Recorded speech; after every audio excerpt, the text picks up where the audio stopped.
So if we move from the farm into the facility, and in the facility I'm going to be talking about the primary process and the secondary process, either to produce the dairy and then also later on to package it. We want, of course, to transform the facility into a smart facility. And with that we want to bring flexibility up.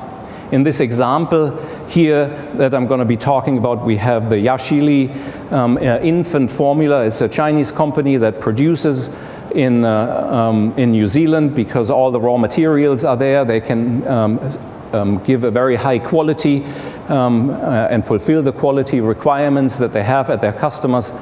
And one of the things that is very critical is in this plant, they want to make sure that they can run 6 recipes at the same time and changing on the fly. This becomes quite complicated for those of you who have a processing plan and you want to change recipes very quickly. You want to make sure that this goes very smoothly. It goes without human interaction, so you want the automation system directly connected to the ERP system so the recipes can go down into the PLC. You change over. Of course, you need the very high-speed PLC controller that we've employed here, and quite a complicated a process that is run. But this flexibility and agility that we can give the customer with our equipment allow them to do the quick changes, to fully automate it, and to do all of that error-free. Now, obviously I can do a lot of talk in that respect, and let me quote the process OEM that has done the plant here, as you can see. He said, we've designed, and I need to read this here, the quote, "We've designed and built scores of dairy projects, but as an infant formula plant, Yashili was quite a bit more complex. The facility produces 6 types of infant formulas, as I said, each requiring different recipes with a range of unique ingredients. This additional complexity was the key motivation for us to opt for a solution based on Schneider Electric's EcoStruxure architecture. It's very reliable and robust technology."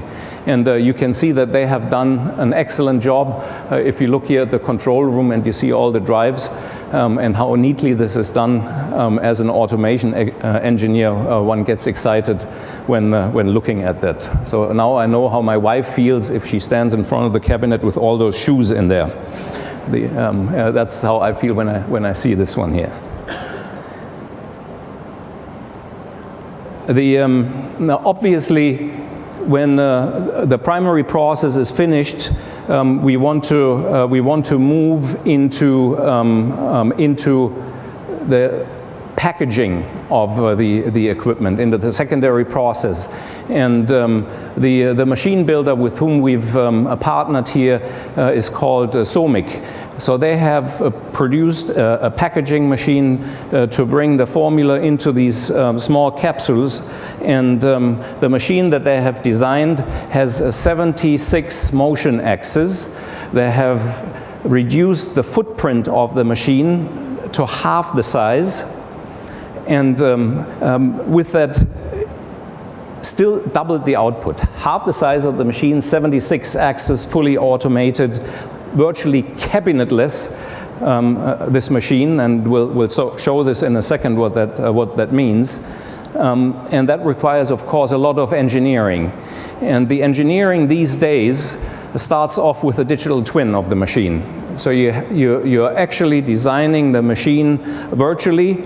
You put our PLC control, what we say, into the loop, and you can see that the digital model of the machine is operating at the speed that the PLC and the servo axis allow those machines to move.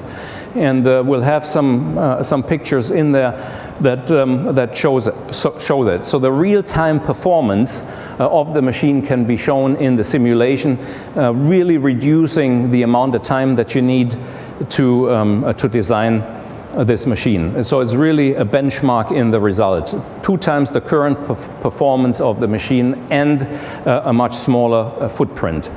And once you have those, I would say, a little bit more sophisticated machines, as an end user, you worry about how do I maintain those? How do I service that machine in case something happens? And here we also need to augment the user to help them operate and maintain and find problems with the machine.